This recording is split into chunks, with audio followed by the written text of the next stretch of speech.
কি আমার পড়াশোনা হবে না? আমার পড়াশোনা কি আসলেই বন্ধ হয়ে যাবে? আমি তো বিশ্বাস করি, আই কান্ট বিলিভ ইট। আমি এত ভালো স্টুডেন্ট, আমার প্রতিটা ক্লাস আমি রোল নাম্বার হচ্ছে আমার 1, আমি ভালো রেজাল্ট করতাম সেখানে। আমি তখন রাতের বেলা আমি ডিসিশন নিলাম যে আগামীকাল সকাল 10টার সময় আমি এখান থেকে পালিয়ে যাব, এবং পালিয়ে যাব কোথায় যাব সেটা পরে দেখব, কিন্তু আমাকে এই বাসা থেকে বের হতেই হবে। আর ওই বাসা থেকে বের হওয়াটা খুব রিস্কি ছিল, কারণ যদি আবার ধরে ফেলতো তাহলে কিন্তু হয়তো আর আমাকে বের হতে দিত না। আর্মি অফিসারের বাসা? হ্যাঁ, আর্মি অফিসারের বাসায়।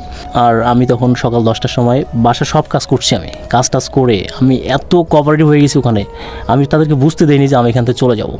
আমি জাস্ট বাসায় ওই আন্টিকে বললাম যে আন্টি আমি একটু বাইরে যাব, আসতেছি, বাগান থেকে আসতেছি।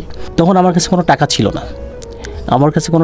না, তখন আমি ওই 1 নম্বর চেকপোস্ট থেকে শুরু করে সোজা হয়ে আমি যখন 2 নম্বর গেটটা পার হয়েছি তখন আমি আসলে নিঃশ্বাস নিতে পারছিলাম।